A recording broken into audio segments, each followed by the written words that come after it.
Okay, so welcome to another deep dive, Yeah. and today we are going to try to understand the impact and the blessings of Ramadan. Okay. And we're going to be doing that by taking a look at, what appears to be an online discussion about Ramadan. Right. And I guess our mission here is to really try to get a sense for, what makes Ramadan such a significant time for Muslims. Yeah. And one thing that really jumped out at me right away, Mm. is that it's so much more than just abstaining, from food and drink. Yeah. There's this phrase that I saw a few times, spiritual reset, Right. which Yeah. I think really captures that idea. Absolutely. I think it's a very apt description, I think, of Ramadan, because it's Yeah. it's precisely that. You're taking this time to step back from your normal kind of routine, your normal the things that you're chasing in the dunya, the material world. Yeah.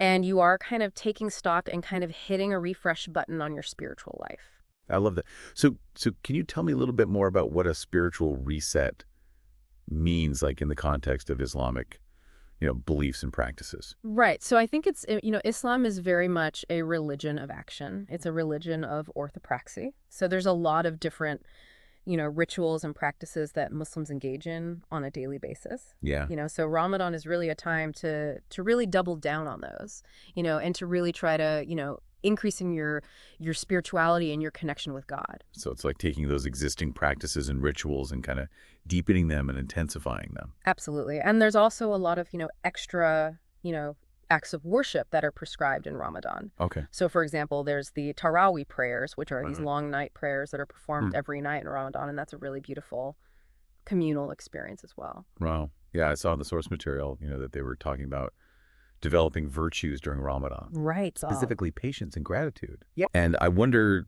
if you could speak to that a little bit, like how are those actually cultivated during the month?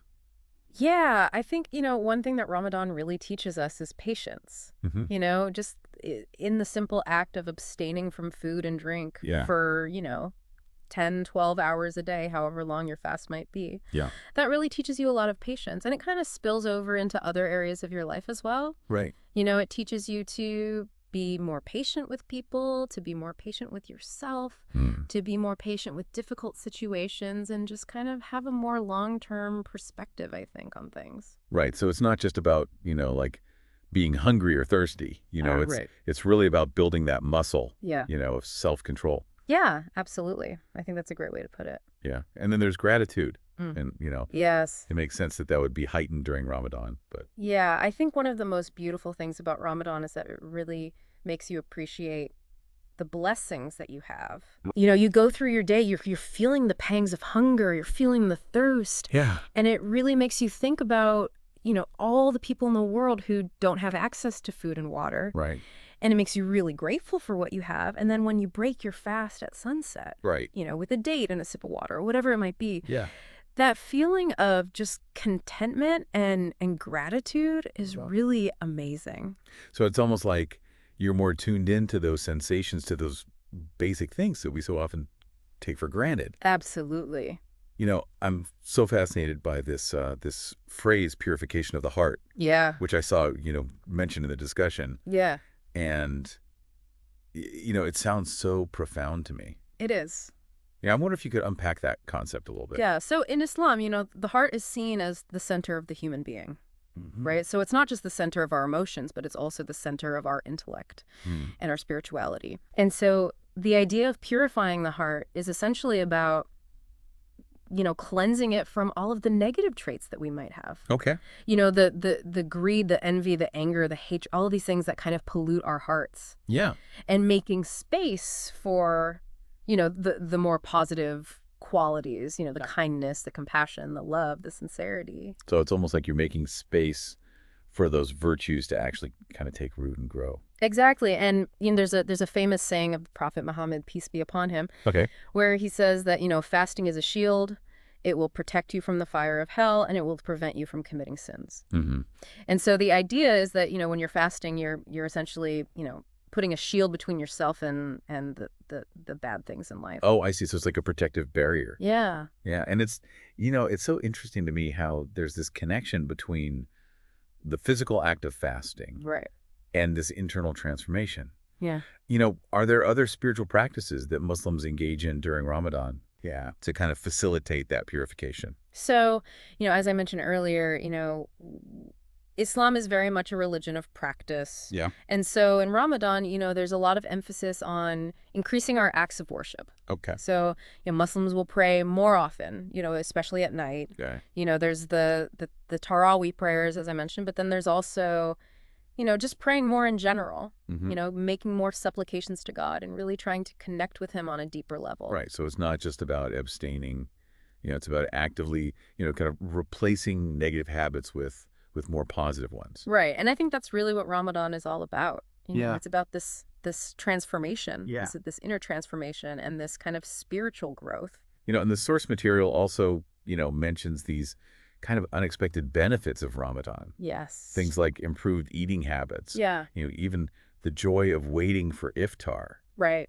And I was hoping, and maybe you could expand on that a little bit. Yeah. Yeah. I think, a lot of people, when they think of Ramadan, they think of it as this very difficult thing. Yeah. It's like, oh, I have to starve myself for a whole month, Yeah.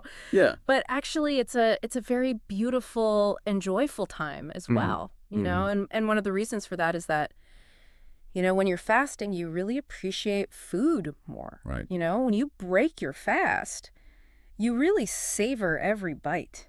Yeah. And it really makes you think about, what you're putting into your body. Right. And it can actually lead to healthier eating habits overall, Yeah. after Ramadan. So it's almost like a reset for your body as well. Yeah, Well, absolutely. not just, your spirit. And then also, the anticipation of iftar. Yeah. The breaking of the fast is just such a beautiful thing. Everyone's kind of gathered together. They're waiting for the sun to set. And then, you hear the call to prayer. And everyone breaks their fast together. And it's just a really beautiful communal experience. It's so interesting, how even the waiting, Uh-huh. is something that becomes, joyful and almost celebratory. Right. And there's a real sense of community that comes from that as well. Absolutely. And I know that the source material also talked about the significance of good deeds during Ramadan. Yes. This idea of multiplied rewards. Right. I wonder if you could, talk about that concept a little bit more. Yeah, so in Islam, we believe that good deeds are always rewarded by God. Okay. But during Ramadan, those rewards are multiplied. Okay, so there's an extra emphasis on it. Exactly. Yeah. So, it's as if God is saying, look, I've given you this blessed month, Mhm. where you're abstaining from your desires. Yeah. You're focusing on your spirituality. Yeah. So I'm going to reward you even more for the good deeds that you do. So it's almost like, it's kind of like an incentive program Yeah. to really encourage those good deeds, Right. at this special time. Yeah. So, when we kind of pull all of this together, Yeah. it's clear that Ramadan has a really powerful impact on the lives of Muslims. Yeah. It's not just about the physical act of fasting. Right. It's about this spiritual renewal, the character development, the community bonding, and a real focus on good deeds. Absolutely. It's a very holistic experience. Yeah. It touches every aspect of our lives, and it really helps us to become better people. That's so powerful. Yeah. Well, this has been such a rich and fascinating conversation. Yeah. Thank you so much for sharing your expertise. It's been my pleasure. And, for our listeners, I think this leaves us with, something to really ponder. Yeah. How can we take these principles of Ramadan, this self-discipline, the gratitude, the charity, Right. and apply them in our own lives, Yeah. regardless of our personal beliefs? Yeah. Maybe we can find ways to cultivate a little bit more self-control, in our own lives, or practice gratitude more intentionally, Absolutely. or even find new ways to, give back to our communities. Yeah, absolutely. And I think that's a really beautiful invitation to kind of embrace the spirit of Ramadan Yeah. and see what kind of positive changes we can create in our own lives. Absolutely. I think that's a great takeaway. Yeah, thanks again. Thank you.